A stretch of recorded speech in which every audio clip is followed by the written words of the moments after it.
feel the cheer. Queens of York, the atmosphere. At the crowd, they're never tame. Mets post-game show brings the flame.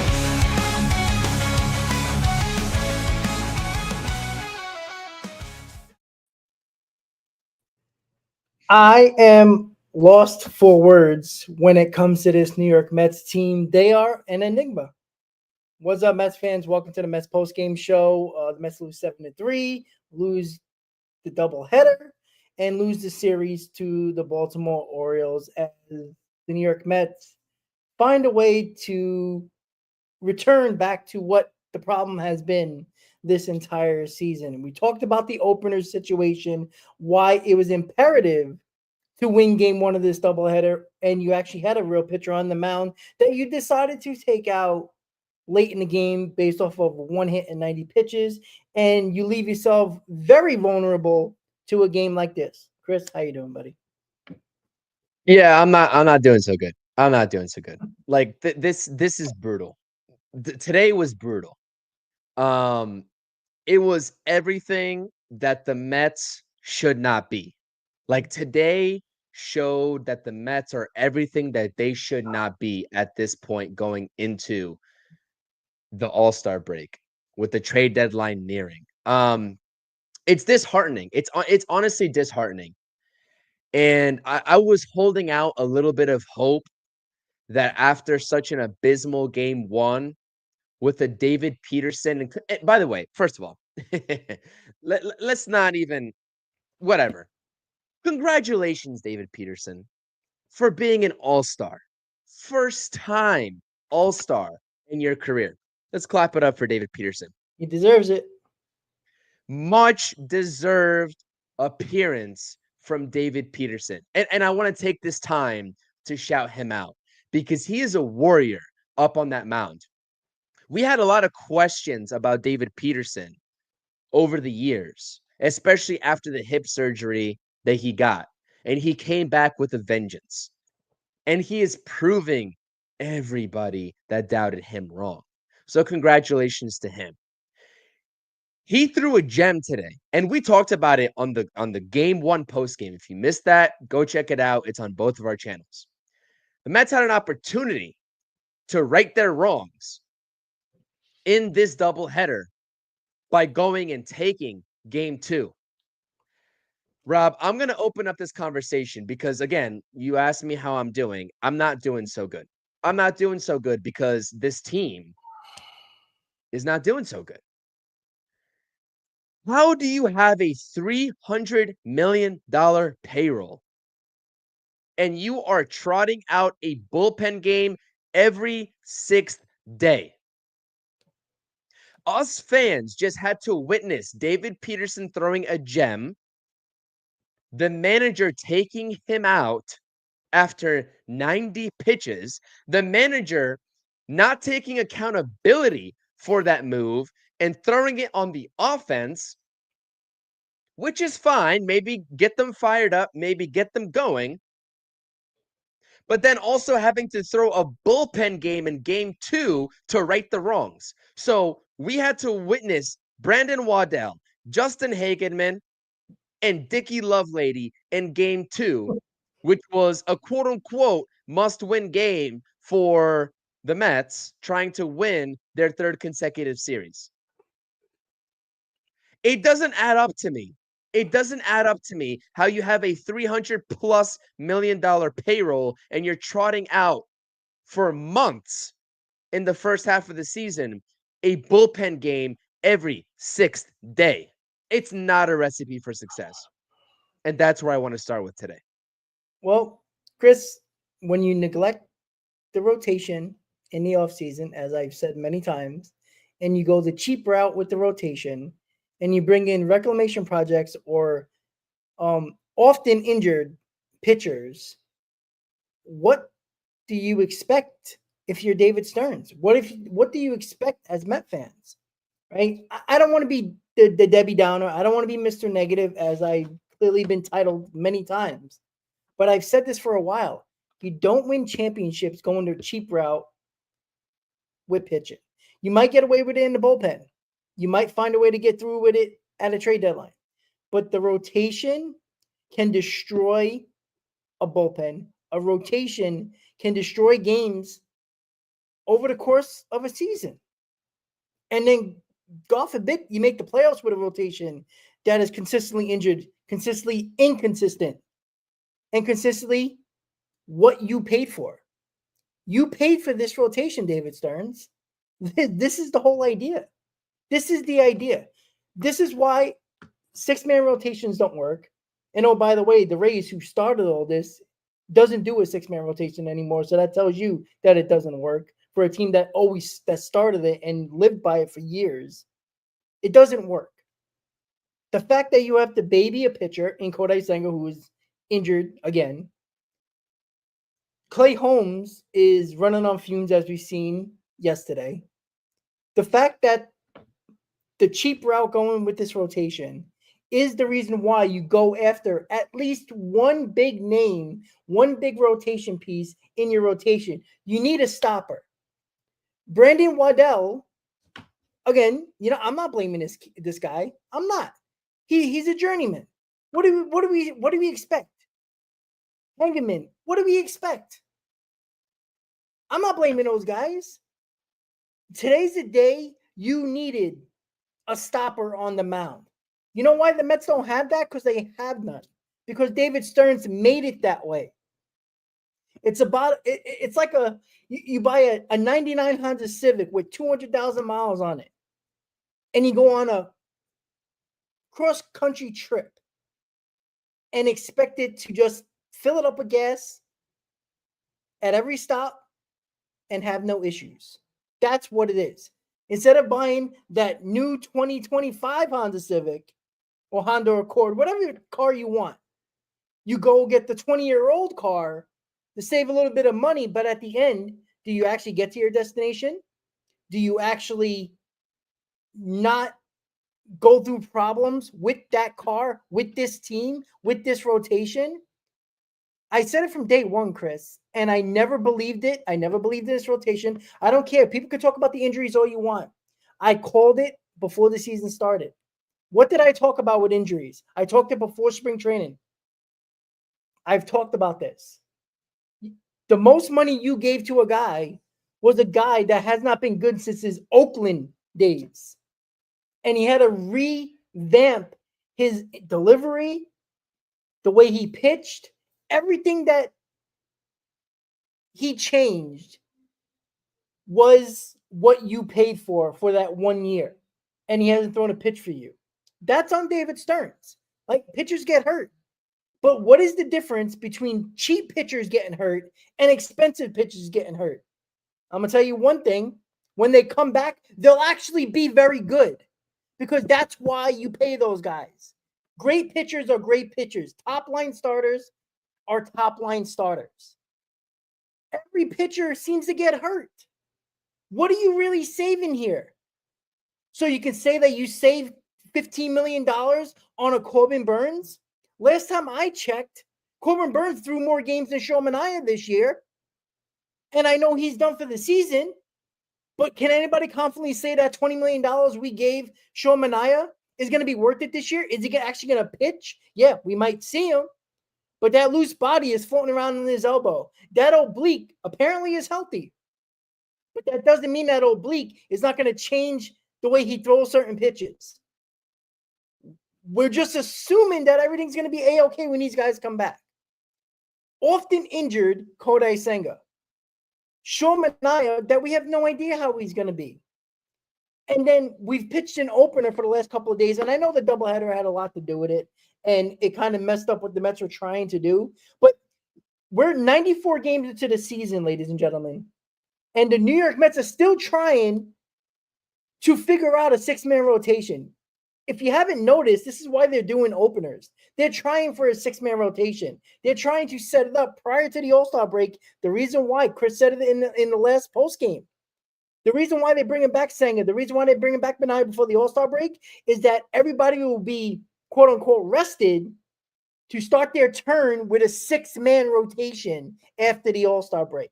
This is their idea or plan that they think is going to be successful. Again, history matters when it comes to things that work in baseball and things that don't work in baseball. Trying to reinvent the wheel doesn't work.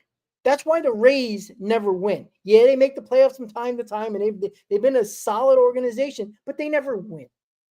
All right, go around the league. Who goes to a six-man rotation? Who goes the cheap route in every aspect of a rotation and don't really solidify a top guy in their rotation? This is why you have games like this. This is why. It's not just about the injuries. Because I'm going to be quite honest with you guys. Even if Kodai Senga and Shohei and I were in this rotation, we would be in the same boat. Because of the fact that I don't trust Shohei and I, one, to be as good as he was last year. And Kodai Senga, I know, was very good before he got hurt. But they can't do a five-man rotation for so long without giving Kodai Senga an extra day rest. That is not an ace in my book. When he has to pitch every 6th day just to get on the mound, no guarantees he'll pitch well. That's a problem. You need a stopper. You need somebody you can trust every 5th day. That I'm confident that they go on the mound, I have a chance to win every single day when they're on the mound. This guy is not around on this team. I know Peterson has been probably the best bet, but that's what we're talking about. We're talking about David Peterson. Go back last year prior to him coming back when he came back from his hip surgery. Nobody wanted him on this team. Now we're talking about him being a de facto ace, that if it was game 7, we would want him on the mound. Do you know how much that sounds stupid to everybody? This is the problem that we continue to fall on, and we're drinking the damn Kool-Aid of David Stearns. And shame on you, Mets fans, honestly. I never believed in David Stearns. I still won't. He's won nothing in his career. He brought the Brewers to playoff years many times in a row in his tenure. Great.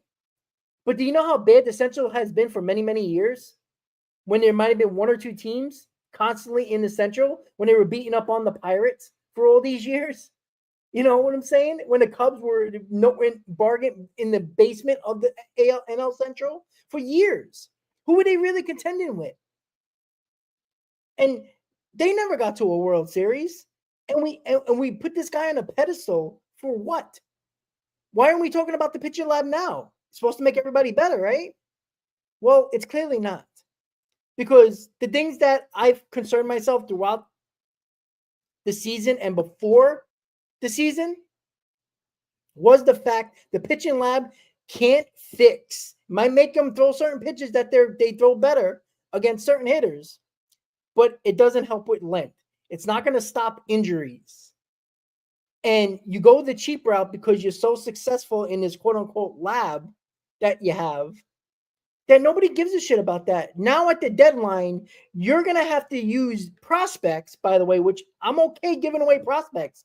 But when you could have just spent money in the offseason on better pitchers in this rotation, you could have used your prospects when you didn't have to worry about a rotation. If you would have spent the money to do so, you would have used the prospects for a bat that this team desperately needs, specifically in center field, possibly third base, or at least a bat in general. Now you have to fill holes in every aspect of this team. You need a bat. You need bullpen arms. You need a rotation. You know how hard that is to get at the deadline?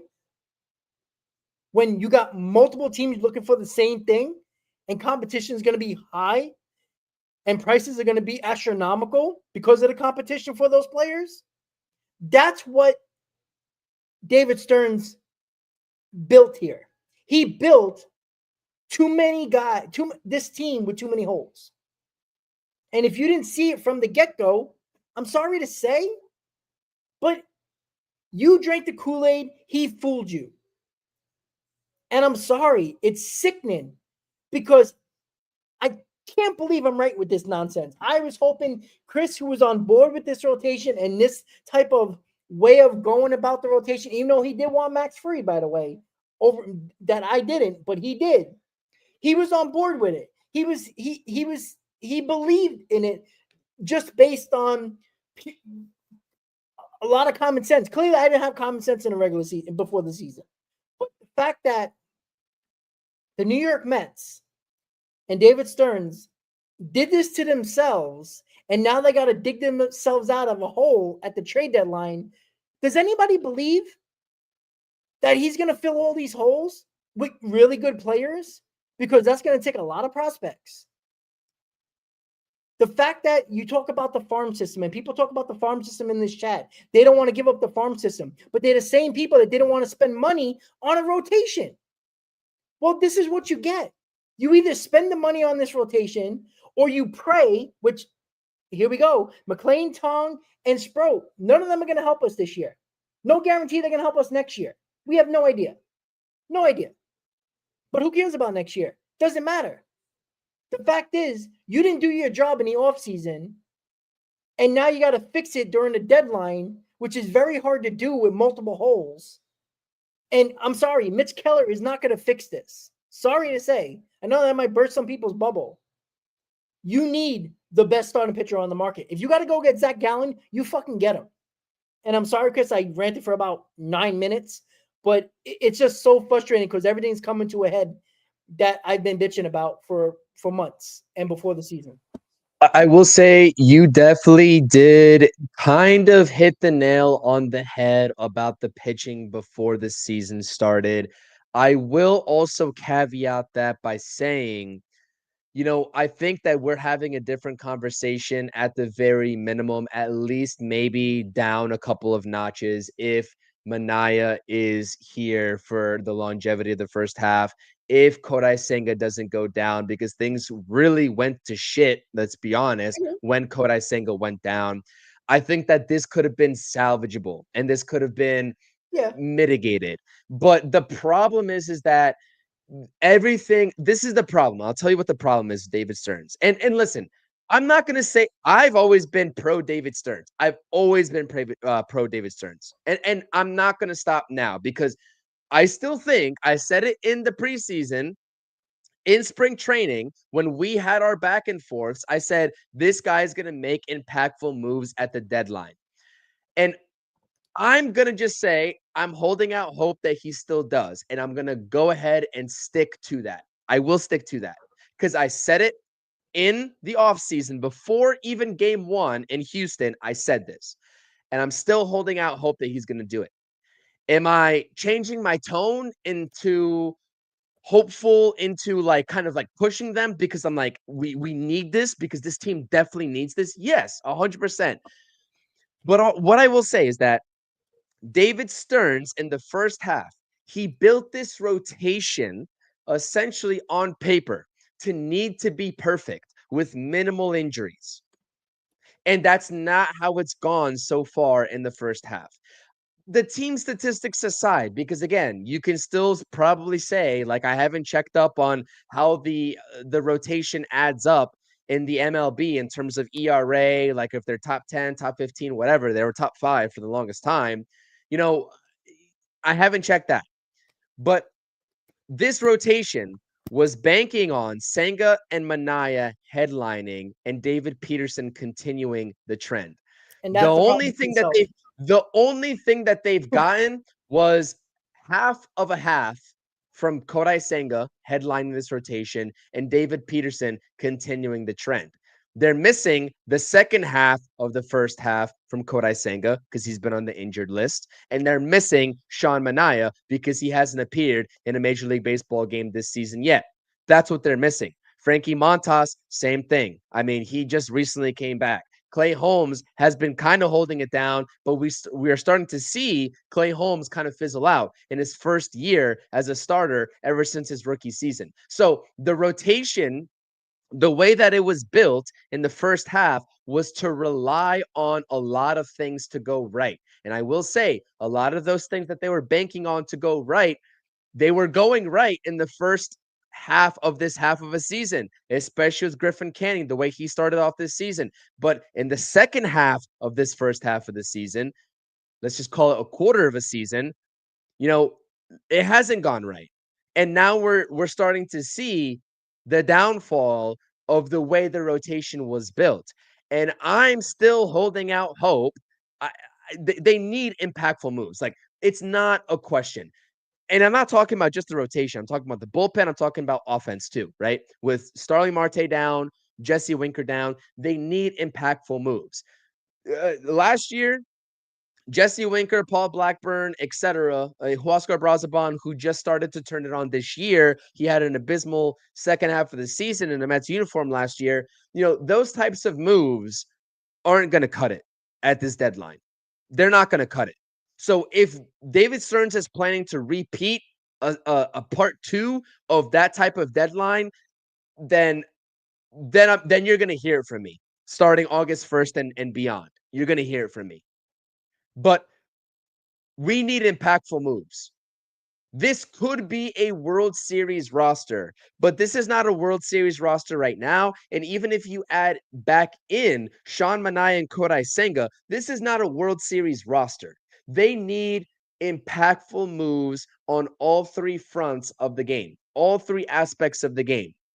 That's what's needed. Is David Stearns going to get the job done, or is he not? That's the question that everybody has right now. I did believe in David Stearns, and I'm going to believe in him. It's July 10th right now. I'm looking at the calendar. I'm looking at it right now. It's July 10th. When August 1st rolls around and the deadline turns and the second half, quote unquote, the second half, right? Because we think second half is after the All-Star break. For me, the second half is after the trade deadline. If that second half turns and this roster is banking on Manaea and Kodai Senga to be the deadline additions to this rotation to make a World Series run, that's when you lose me. That's when David Stearns loses me. So he has an opportunity to mitigate this rotation the way that it's been.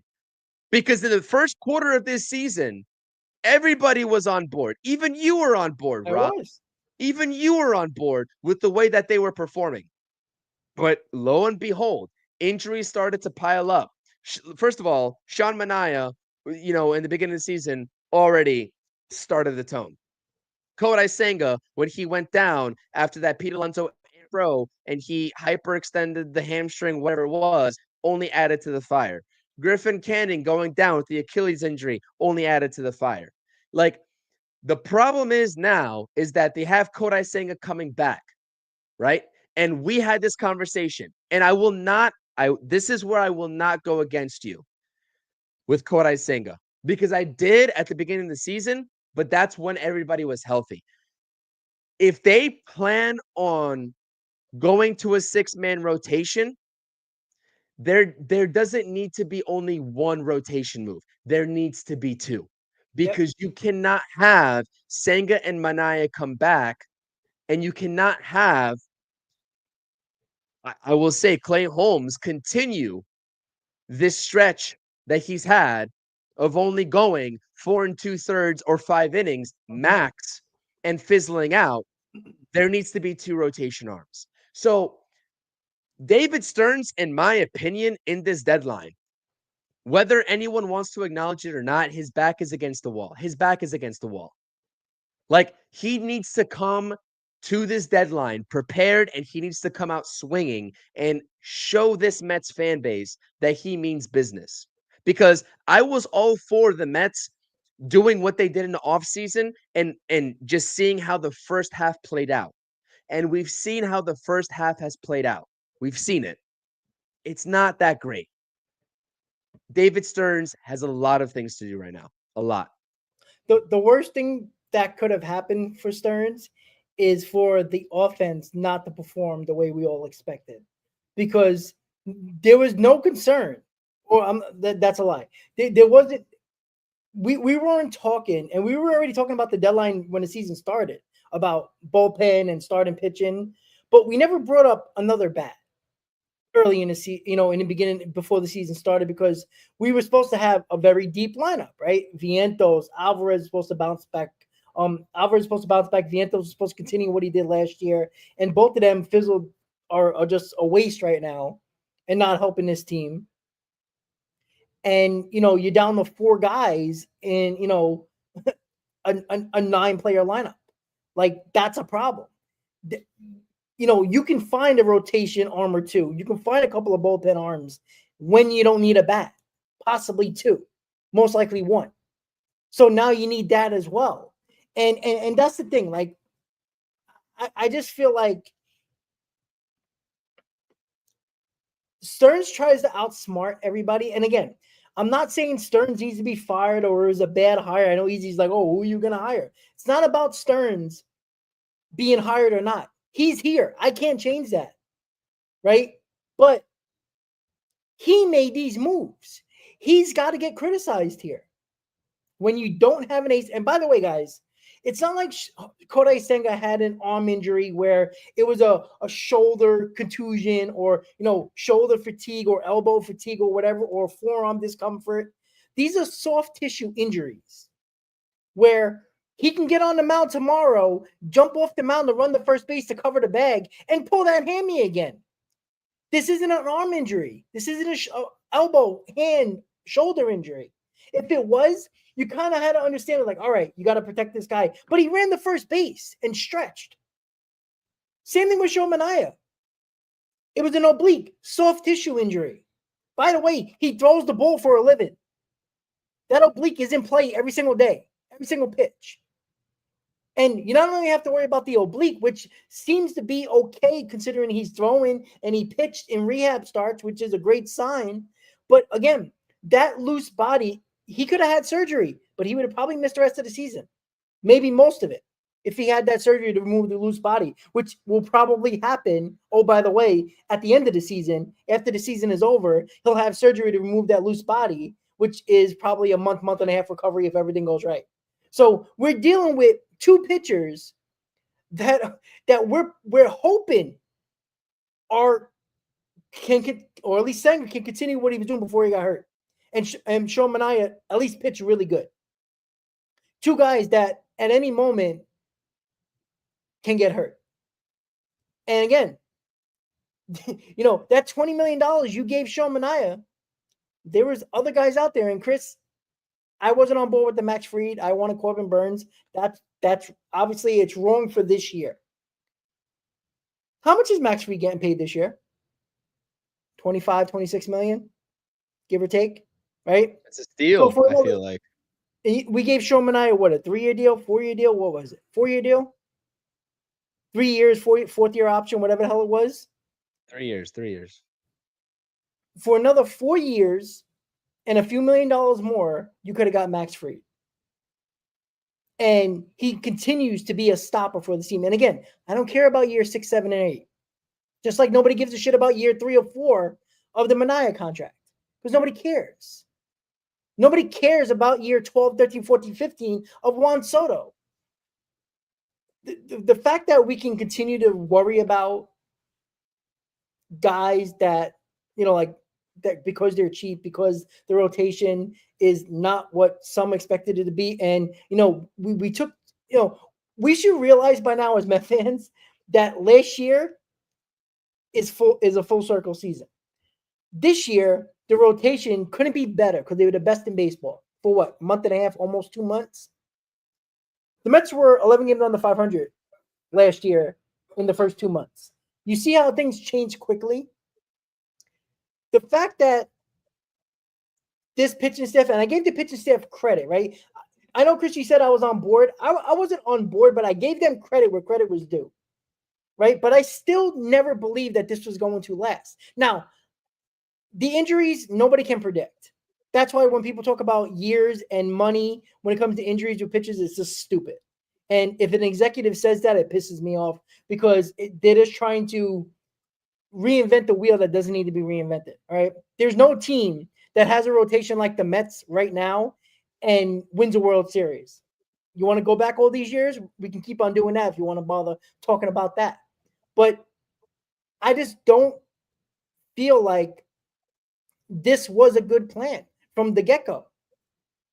You can set your rotation. Pitching wins championships, okay? Have we watched the playoffs? When pitching dominates lineups, it's game over in the playoffs, right? You can get by with a Mets rotation to make the playoffs. But when you get to the playoffs, you're in trouble. And I know people are talking about the offense, right? This offense has been a problem the entire year. All right. When the pitching was great, Chris, we both talked about this multiple times earlier in the year. How many times people got on us that we were talking about the offense, but because we were winning, nobody gave a shit.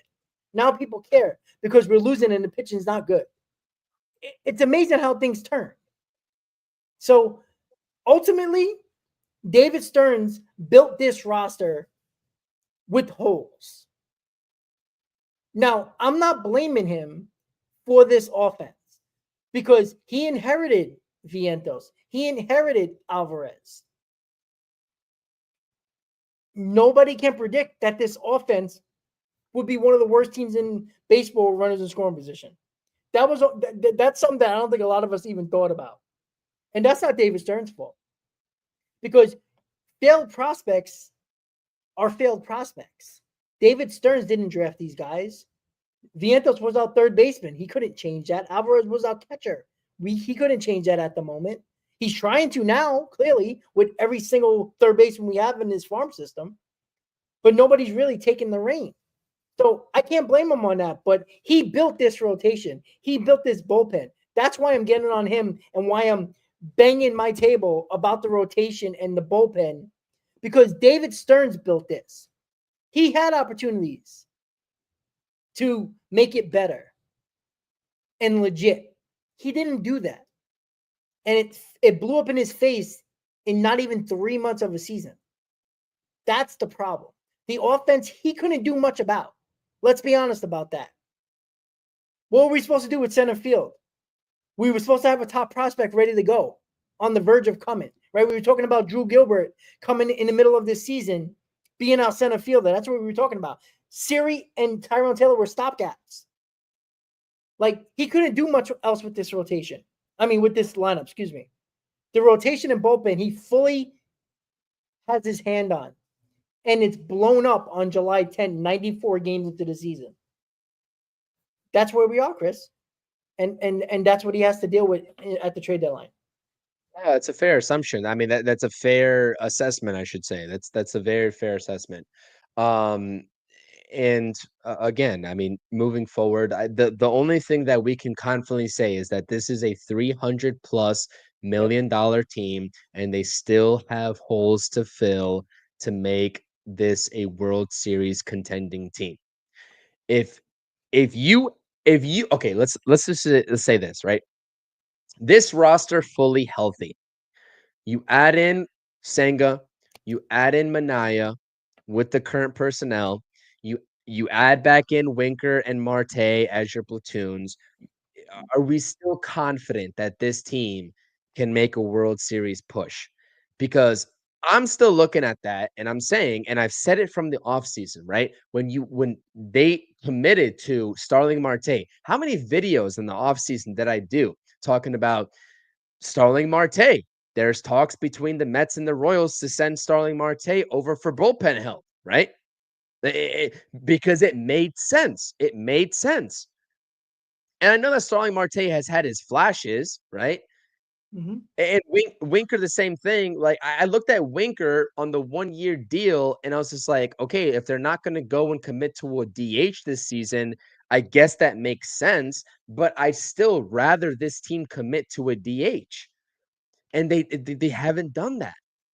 They haven't done that, and so again, this team is still $300+ million into this payroll and still lacking. That's the bottom line. That's really the only thing that anybody needs to know about this Mets team. And it's at this point, how is that going to get fixed and resolved at the deadline? Like what is the plan? What is the plan? Because Jesse Winker, I mean, he's going on the IL. He's going on the IL. He was back for a game and an at bat. So you can say a game and 1/9, right? Not even 2 full games. And he's going back on the IL. He signed the 1-year deal, so there's no contractual obligation past this season. But Mm-hmm. it's just another thing for the Mets to figure out. It's another aspect of this team to figure out. And the what strikes me like as the most odd is that other teams have the ability to call up impactful prospects to fill in gaps in the first half of the season. We've seen it with 3 AL teams already, with the Red Sox, with the Kansas City Royals, and with the Astros, right? And we can't call up a guy that has been breezing by both AA and AAA and Nolan Mlan because we need to sit here and watch Brandon Waddell and Justin Hagenman pitch for 5 innings. Like that if I take away anything from today, that's probably what it is that you have a guy that you can take the chance on to spark this team and to rejuvenate this team on the mound because he has checked every single box that you would want a pitcher to check. And I'm not even talking about Jonah Tong jumping from AA to the majors, which is also really a possibility at this point, and it should be a possibility, but it's not because you have Nolan Mlan who's in AAA and it's lighting, and he's lighting it up, and it's not even an option. But what is the hesitancy here?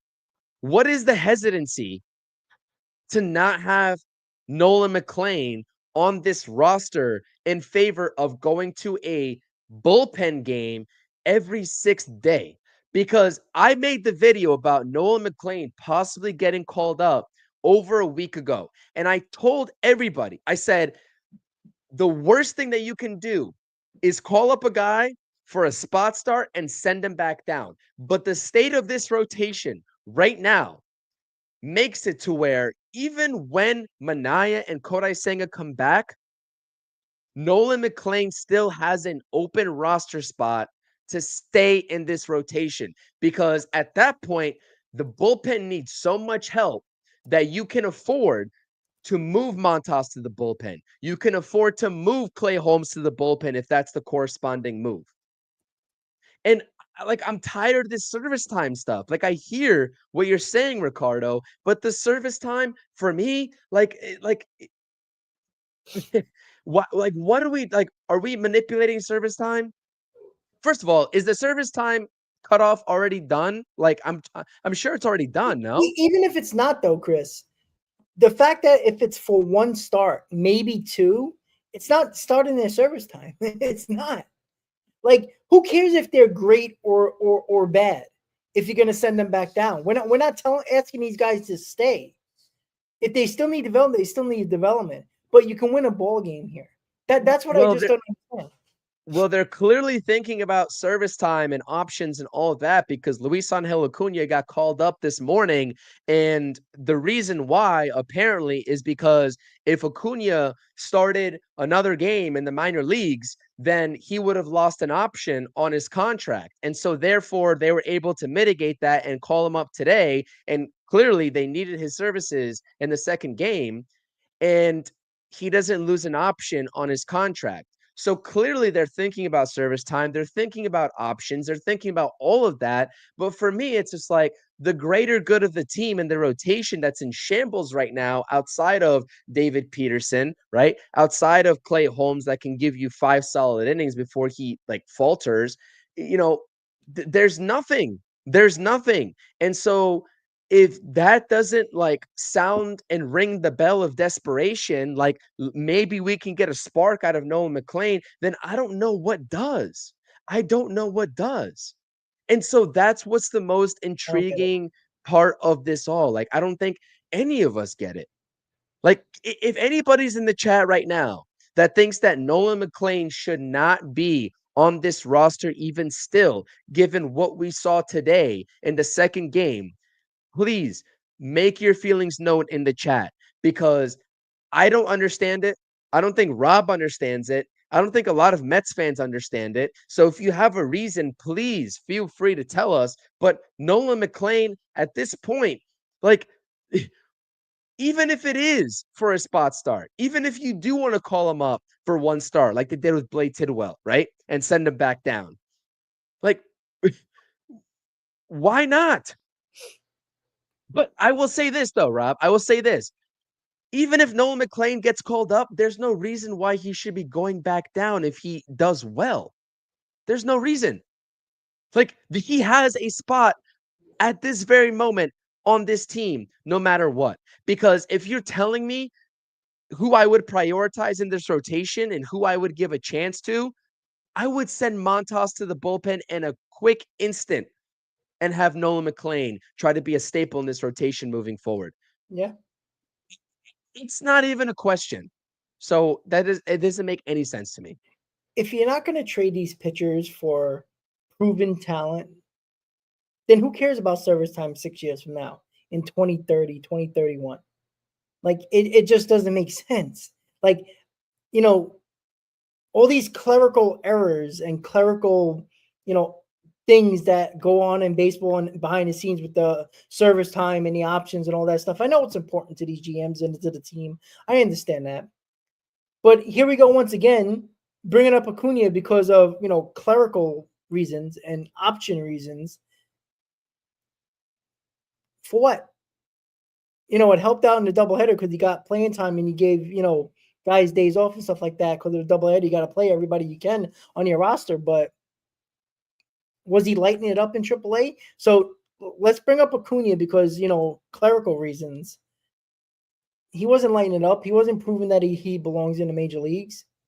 When guys that should be in the major leagues, either in the rotation or some bat, name a guy who's playing well in the minors. Drew Gilbert, I think, is having a really good stretch right now of about 10 to 15, 20 games. And, you need these guys. What's the point of the farm system and prospect huggers? Please answer, because I know you're out there.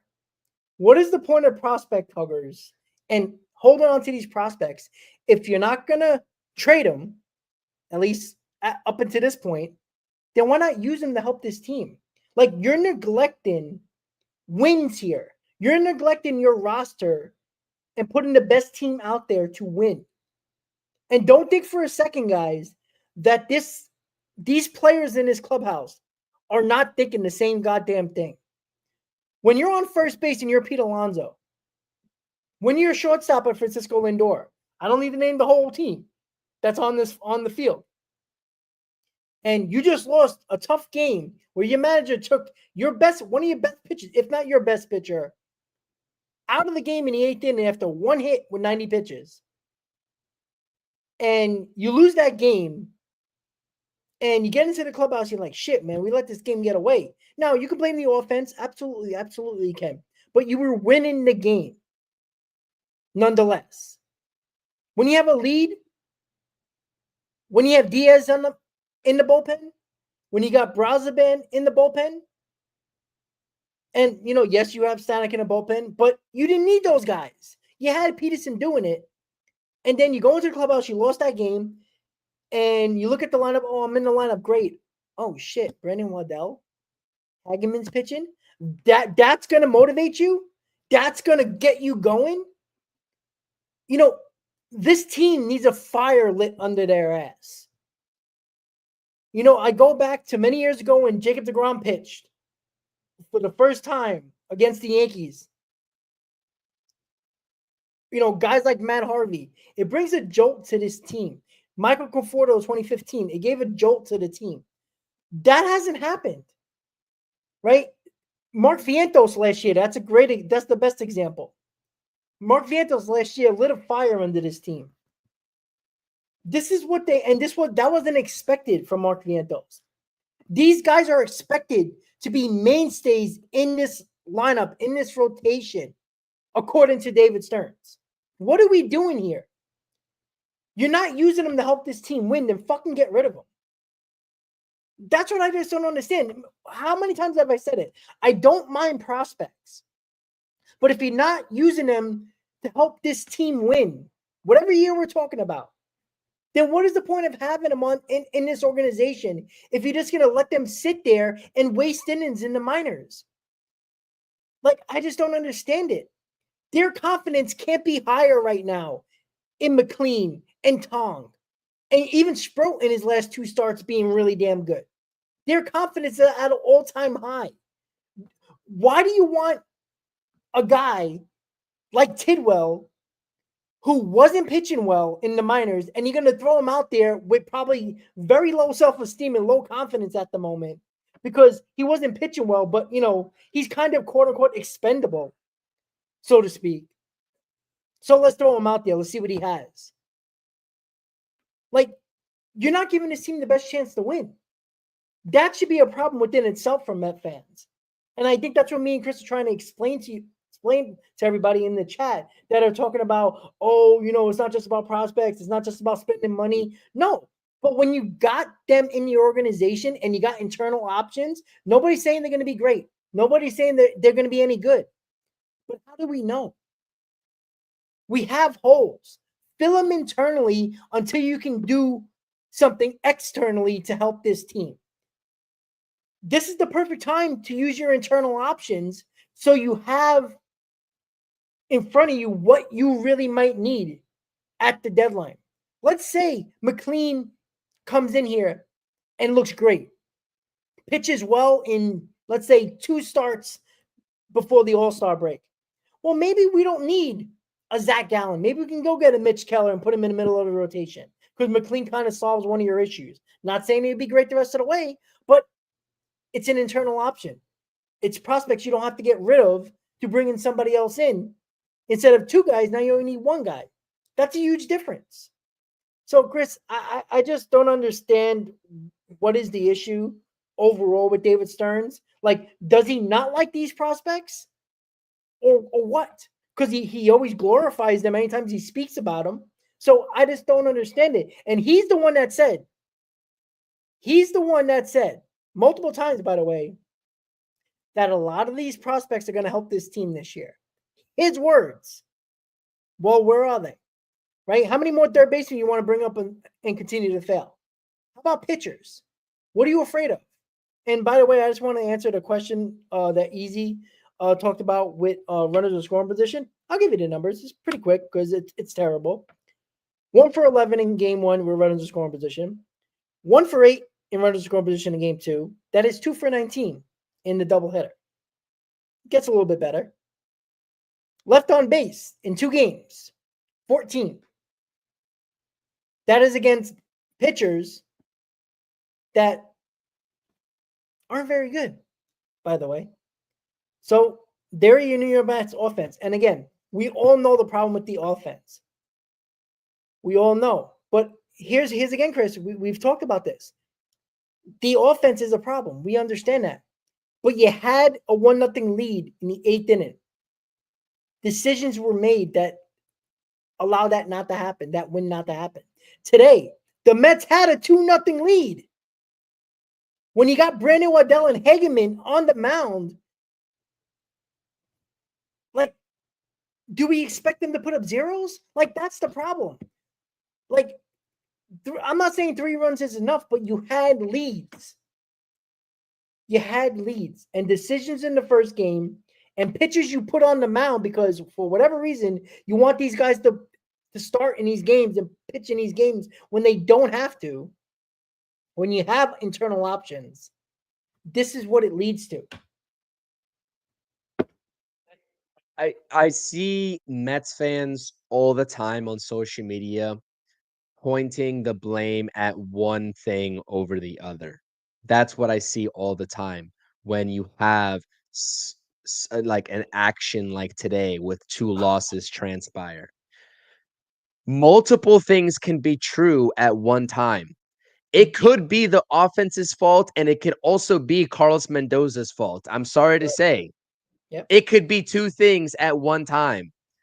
And it doesn't help when the manager himself, as we said on the last post-game stream, is turning it to the other thing and also playing into, okay, you know what? The perfect answer from Carlos Mendoza should have been, I thought that the offense didn't do the job enough, but it's also on me for making a mistake Correct. with David Peterson's decision. Yep. He should have said that instead of just saying, well, what do you want? 90 pitches? Like, he did his job and the offense did like that.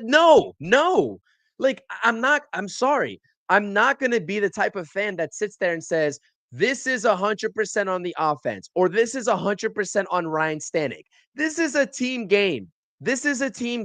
And multiple things can be true at once. Ryan Stanek shit the bed. The offense shit the bed. And guess what? Number 3, Carlos Mendoza shit the bed in game 1. It's all 3 things. It's all 3 things. So yeah, and that's what I will say. That's my best assessment is that I'm not going to sit here and blame one position group 100%. Everybody that's a part of this organization has a hand in all of these performances and decisions, from the hitting coaches to Carlos Mendoza to the players on the field. They are all to blame because they are not in unison. This team is not in unison, not like they were in the first couple of weeks of the season when everything was going great and the pitching staff was covering up the mistakes and the weaknesses of the offense that weren't hitting with runners in scoring position, weren't putting up runs, but they were still winning games because the pitching was lights out. Now that the pitching is not lights out, guess what? Yeah, they're to blame because of the drop off of production. But guess what? Now we're getting exposed. Now this team is getting exposed because of the lack of offense. And it's just a snowball effect. So it's, for me, you're not going to, you won't catch me sitting here and saying, oh, the offense is 100% to blame because they went for 1 for 11 with runners in scoring position. Like you said in the last post game, what was done already in the first 8 innings. You went into the 8th inning with a lead. You knew that the hitters went for 1 for 10, 1 for 9 with runners in scoring position up until that point. But you still made the conscious decision to make the decision of what you did and taking out David Peterson in that ball game. Yeah. And for that, you can't blame the offense because when it was time to make that decision for Carlos Mendoza, you already knew. It's not like, oh, I wonder what the offense is going to do with runners in scoring position up until this point. Like, you already know. They already went 1 for 8. You know what I mean? What was done in that game was done, if that makes sense. So I don't know, man. It's not a one size fits all. It's frustrating, and yeah, I don't know. That's really all there is to say about it. And now this is snowballing into the front office because now, right, when I tell you the pitching and the bullpen both combined were covering up for the offense's mistakes, now the bullpen's getting exposed. That's the first domino to fall. The bullpen is getting exposed. Ryan Stanek, Buto is, I don't know, Buto's ill. I don't know what the illness is, according to Carlos Mendoza. He's not going to be back until after the All-Star break. You had Danny Young go down. You had AJ Minter go down early, and the bullpen's getting taxed now, right? Daniel Nunez is down, right? It's bad. It's bad, really. Brooks Raley is coming back, which is the only silver lining at this point until a move is made in terms of a trade. But the bullpen exposed the rotation, or maybe the rotation exposed the bullpen because the bullpen was covering up for the rotation's lack of lengthiness, right? In terms of the innings pitched. However you want to shake it, doesn't matter. The pitching was the first domino to fall. Once that production fell, the offense, the lack of offense was exposed. Once that was exposed, now you're getting the decision making of the coaches and the managers exposed, like Carlos Mendoza making the decision today. And once that is exposed, then you are at the final stage. And now the shortcomings of the front office, roster wise, are exposed. And now everything about this team, even given the record, because they're still over the 12 plus games over 500, but it doesn't feel like that because they just haven't been playing good baseball. It's just a domino effect. I will say it's a domino effect. And that's what's plagued the Mets in the first half. So I'm hoping with health and with moves sooner, hopefully, rather than later, they're able to get back on track.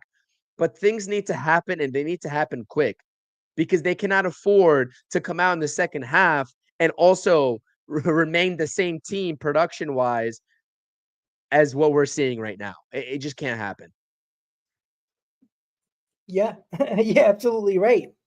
And Easy keeps on talking about we need bullpen more than anything else. Not true.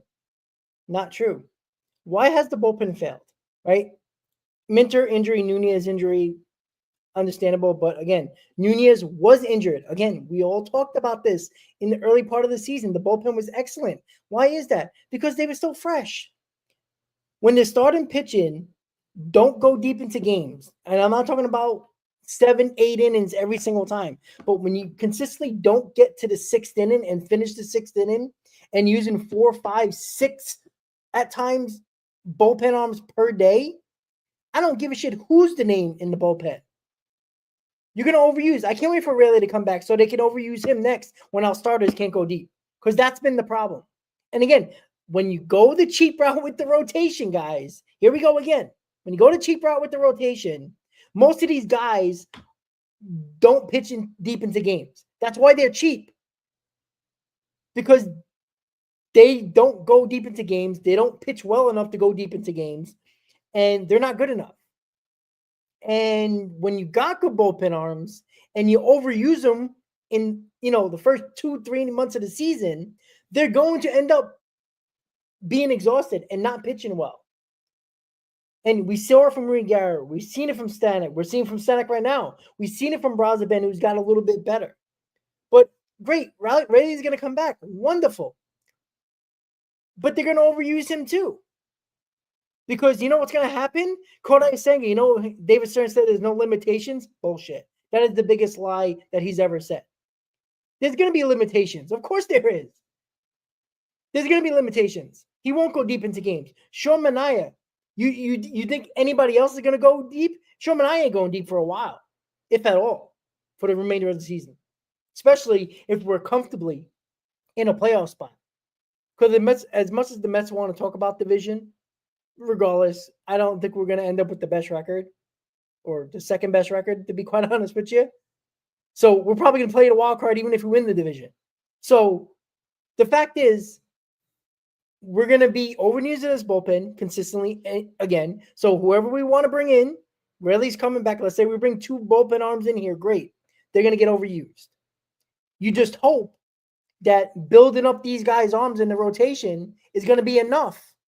And again, this team can look a lot different, Chris, at the deadline, right?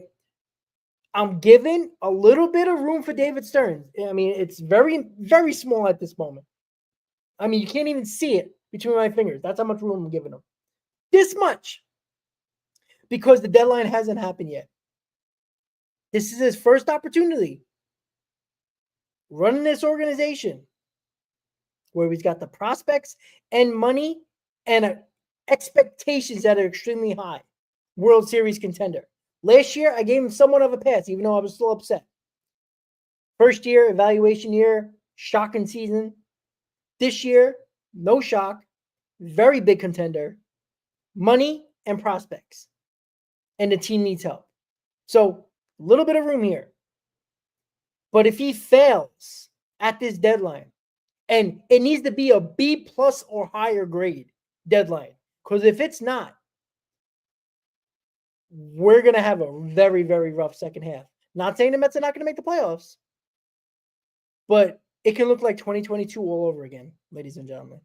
And that's going to be a problem, a big problem. It's a fair assessment. That's a fair assessment. And I'll say that I'm in the same boat. I have a little bit more confidence probably than you do about him making impactful moves. As I've said, since the offseason, but I agree. We will know everything that we need to know about this team come August 1st when all the moves are done. The trade deadline is passed, and we're going into the second half officially of this season with the roster more or less that's going to appear in the playoffs, minus, any call-ups, etc. Right? So I agree. I could not have said it better myself. The way that this roster is built right now is not. It doesn't tell me that this is a World Series contending roster. Like, there needs to be moves. The caliber of moves, it's going to be studied very closely by us fans, and that's just what it's going to be. And we'll know soon enough because we're at July 10th. We got about 21 days. That's 3 weeks for David Stearns to make some magic happen. If he does, great, right? We'll assess the moves just as we see them based off of who he gets. But I'll tell you what, if he decides to do a part 2 of last year's deadline moves, the deadline moves that happened last season were okay, like you just said, for that season, given the circumstances. But those types of moves transferring to 2025 are not going to cut it. And I'll just leave it at that. So we'll see. We'll see. Yeah, and my final thoughts, and Dolo just brought it up. Stearns only going to make a big move if it's an expiring contract. Who gives a shit? I don't care if he has 3 years left on, 4 years left on, expiring contract. I don't care. But he better get either one big rotation on or one big bat. At the very least, as one big move. You can play around with everything else. And the one big move better not be a bullpen arm, because that's not going to cut it. It's not. It can't be one big bullpen move. And then, half-ass moves for the rest of the holes that you're going to fill. So my whole final thought is go to Kansas City, end the first half, quote-unquote the first half, before the All-Star break, winning a series. Get back on the winning ways so you guys that have made the All-Star team can go enjoy the All-Star break. Our bullpen can rest. Our rotation arms can rest. Our hitters that are not in the All-Star game or week can relax and come back ready to go 2 weeks before the deadline.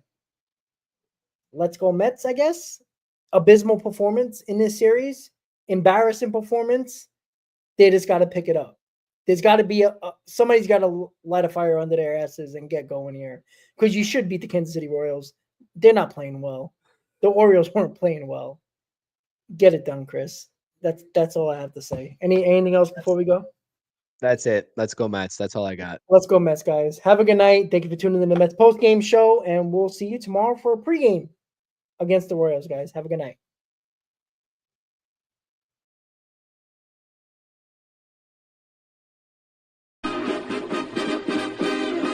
Meet the Mets, meet the Mets. Step right up and greet the Mets.